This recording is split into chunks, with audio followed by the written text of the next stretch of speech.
Hey, this is Mike Bridios with MyVirtualMe, where we talk about work from home culture. Today we have an interview with Aaron Stephens from the TalentWorldGroup. Let's get to it. All right, cool. Let's get started. We got our first interview for the MyVirtualMe channel. Aaron Stephens, a previous coworker of mine that we used to work together at On Center Software for about 6 years. Aaron, thanks for joining us. Yeah, no problem. Thanks for asking me, Mike. It's an interesting topic to me. As you're well aware, it's a topic I've put a lot of thought into, a lot of energy into for about the last 15 years, actually.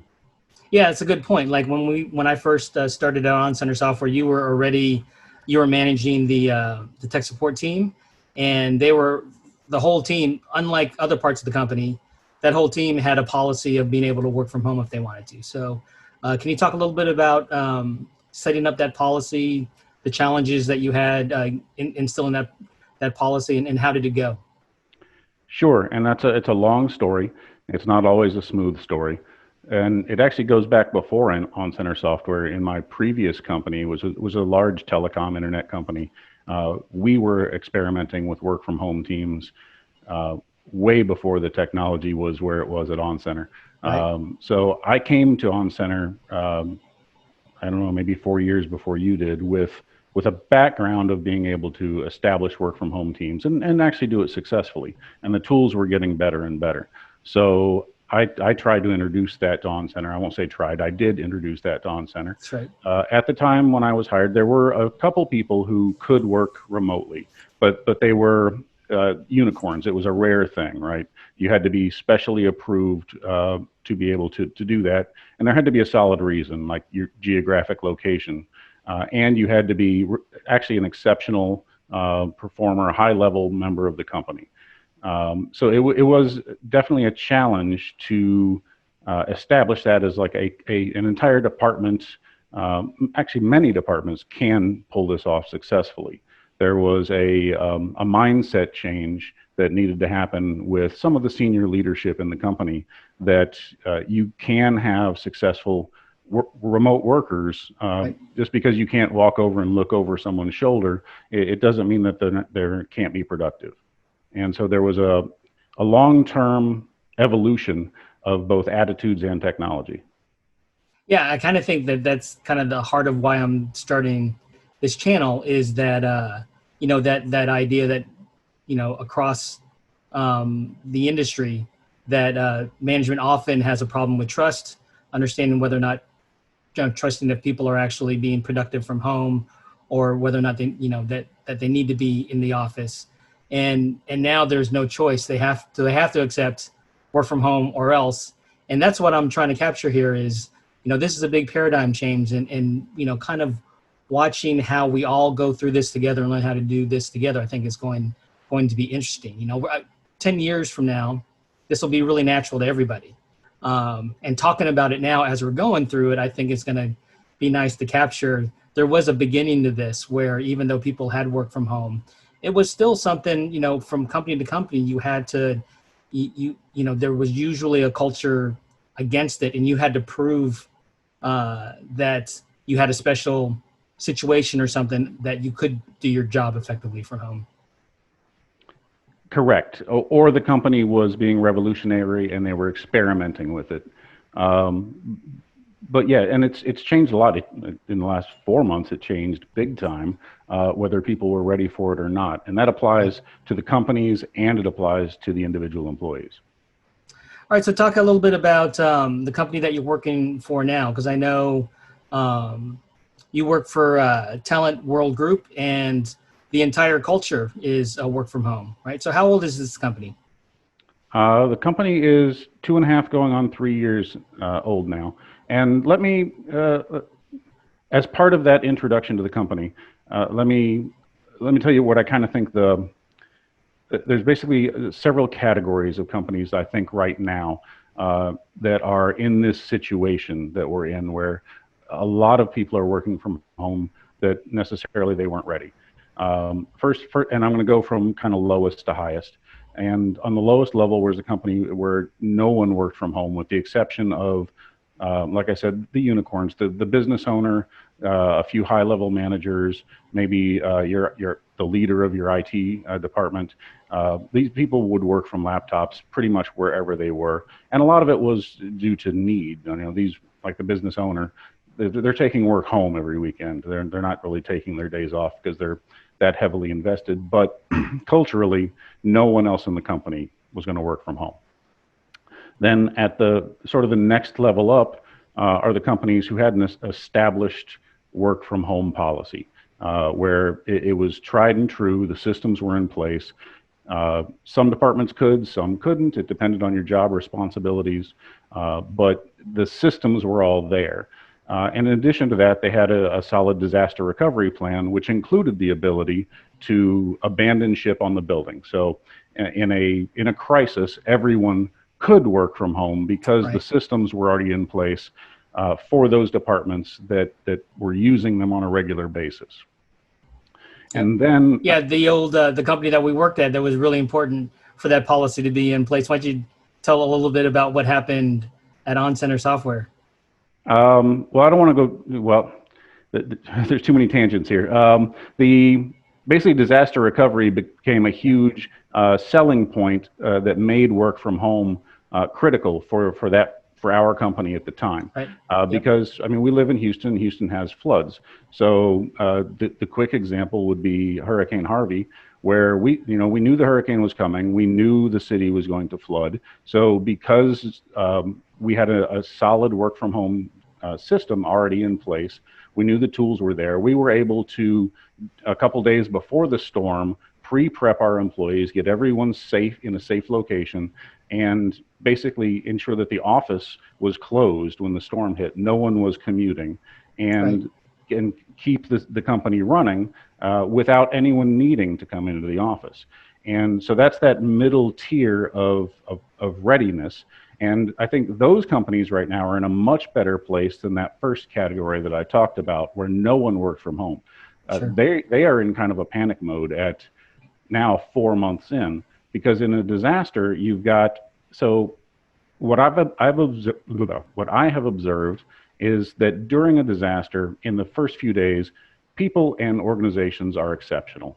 You know, everyone steps up. There's kind of this adrenaline. Everyone wants to pitch in and be a part of the team, and it's also kind of fun, right? It breaks up the routine, especially if you're prepared for it, and it's not really a disaster, it's just different. So those companies can handle a disaster. But now imagine if Houston stayed flooded for 4 months, right? What happens if the disaster doesn't end? And I've also observed this in disaster recovery scenarios where we've done long-term like relief for the people that need care. After a few weeks, the nerves start getting frayed, people start getting tired, the newness, the adrenaline wears off. And that's kind of what we've hit with this particular crisis, is the companies that weren't prepared, even the companies that were prepared, they were prepared for short-term disasters. What happens when the disaster never goes away, if the floodwaters don't recede?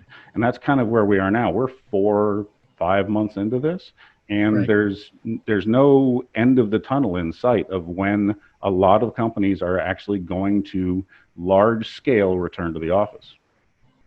Yeah, I definitely think there's a lot of fatigue going on right now at the stage that we're at, as long as we've been at home. And I think it's bigger than just work from home, right? I think society has got a lot of fatigue and not knowing where the end is going to be. And that, we have to be, during this pandemic, that we have to be sensitive that there's more going on right now than just trying to work from home. There's, people are trying to get in charge of their lives and get kids back to school and take care of their elder parents. And there's a lot going on right now, right? And that translates to how do we, when we are trying to work together and we're trying to work at home, maybe with several people working from home in the same house and kids that are consuming the same bandwidth, I think it's been challenging. I think there's been a lot of fatigue. Well, and a lot of people, the home is a shared space, and the idea that it is your workplace is a new concept, and that giving someone that amount of privacy to be able to do a full-time job from their home. I know we're, I quote in quotes, I know we're at home, but you can't come talk to me right now. I'm Right. busy working. That's a Right. new relationship dynamic inside a lot of families, Right. and in a lot of families, there's someone else in the house who isn't in a tech field or some company where you can go work from home. Maybe they work in a restaurant, or maybe they work on a cruise ship, or some other place where that they've been negatively affected, and Right. there isn't that option to work from home. So maybe they've lost work, and they're in the other room trying to job hunt or look for a second job. So the way it affects other family members who might be in a different situation from the work from home employee, it adds a level of stress that you don't see that through the webcam, and you don't see that on the "how's my employee doing" reports. Sure. Yeah. Sometimes you don't see it, and sometimes it spills over. Sometimes you're in the middle of a meeting, and an upset 10-year-old comes up crying because he fought with his brother or something, and that's just the new normal. Nothing is better on a conference call meeting than the UPS driver knocking on the door and the dogs going crazy. That's right. Which might happen right here during the middle of this interview, right? That could happen. All right. So tell me a little bit more about, Talent Work Group. It's, tell us a little bit about the size of the company, the space that it's in, and, Sure. and that it has from the beginning, it has a work from home culture. Sure, and I was going to get back to that because that's actually the next level that I was going to talk about of a company, and it's been a natural progression for me in my career and with my background. TalentWorldGroup is what we call native cloud. The entire company was formed in the cloud. It's never been a company with a physical headquarters. The company is 2.5 going on 3 years old now. What we are a BPO. We're a global business process outsourcer for anyone who doesn't speak acronyms. We're a contact center outsourcer essentially. But what makes us unique, other than being totally cloud-based, is we're, I think, the sole provider of contact center outsource services globally for essentially all major languages, all time zones. And in addition to all major languages, specific language dialects. So no matter what a company needs as far as a language, a dialect, or a contact center service, we can provide it. In terms of working from the cloud, being almost 3 years old now, this idea for the company was formed well before the pandemic was an issue. It was the strategy going into it. So when the pandemic hit, we did what we do. We said, everybody, stay at home and keep working. As far as company size, I'm really not the best person to answer that one because I can't see everybody all the time. We have a roughly 3,000 people in our global network, and I believe right now about 600 active on current engagements. Yeah, that's I've been at a bunch of startups, and like when you have like 6 people, 12 people, it's understandable everybody working from home and trying to get to that next size level. I've never heard of a company that's 3,000 strong where they don't have an office anywhere. That's kind of cool. What's interesting is the cloud native aspect. So think about not just, you meet somebody, you meet some people, and you decide you're going to build a company, and most of you or all of you are going to work from home. But maybe you're all in the same city, and once a week you'll get together for a meeting. That's not the case here. From our recruiting from our interviews to our HR systems to every aspect of the company is done via the cloud. There are a huge number of them. I have never in person met a single other member of this company, and that is not unusual. Not in person. Not in person. Right. Daily webcams, conferences, etc., but not in person. The CIO and the CEO have never met in person, and they've worked together for going on 3 years now. So building it with that idea from the ground up is why I put that as sort of the next level of the work at home, because it's not a change. We never intended to work in an office.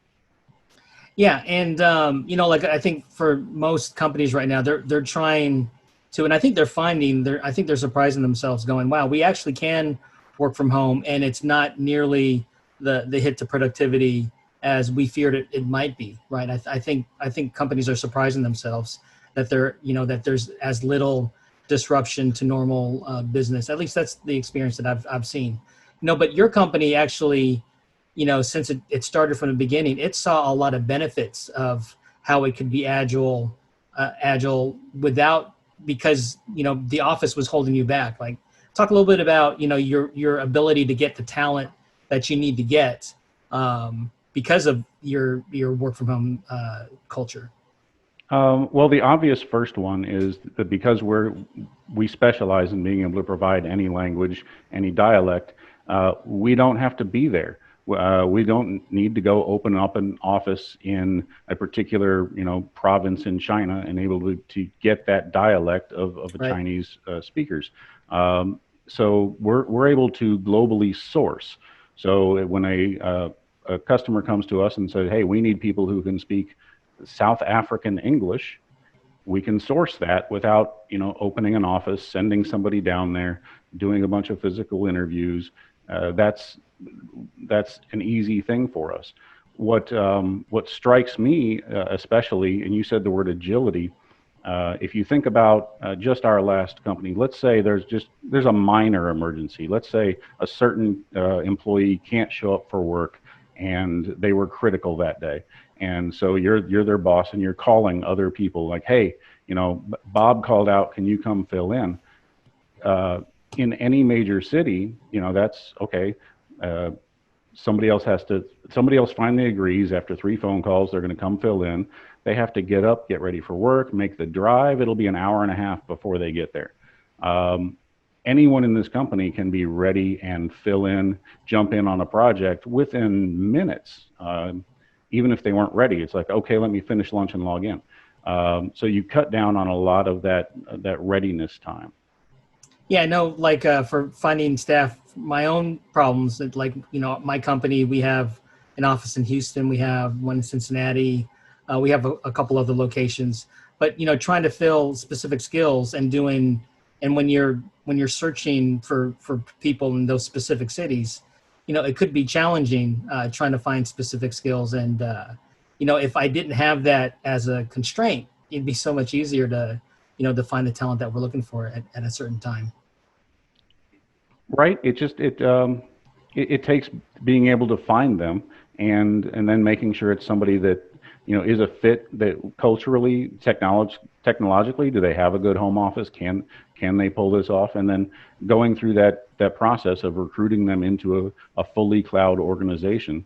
And that's a topic I could talk about on a whole other interview, because working Yeah. entirely over the cloud, one of our company mottos is trust is built. So it Yeah. takes time working with someone that you've never met before to build that level of trust where you can pack each other's parachutes, and trust that if you do jump out of the plane, you'll land nice and softly. Yeah, that's going to be a subject of a couple other videos that I do. Is that trust is really big in this new world, and I think cameras are a big part of that. But we don't have to get into that right now. So okay, so let's talk about. Let's end this with a prediction. Like, so I want you to give me a prediction of where you think this work from home culture is going in the next 5 years, and then we can check this out in 5 years and see how accurate you are. So give me some wild prediction of something that may not be evident to people today that you think is going to be um, a thing in 5 years because of the whole world economy working from home. Data breaches. Ah, that's a good point. Uh, Yeah. a lot of companies, if they were in that first group that I talked about, and they didn't already have solid systems in place, they didn't have policies on bringing your own equipment, and they weren't prepared to send all of their equipment to people's houses. There's probably a scary number of people right now keeping business files on personal Dropboxes and Sure. personal Google Drives, Yep. and that is going to come around. It's kind of a hacker's paradise out there right now. All right. That's another dark prediction, but I suspect that you're right. There is a lot of challenges for sure trying to protect this new enterprise environment when the environment is spread out to everybody's home, and the challenges to stay on top of that data is going to be difficult. All right, Aaron. Hey, thanks for spending time with us and talking about working from home culture. Appreciate it. Anytime, Mike. It's good to see you. Good to see you. First interview is in the can. Thanks, Aaron Stephens, for joining us and contributing content. If you like this content, please subscribe and give us a thumbs up. And we'll see you next time.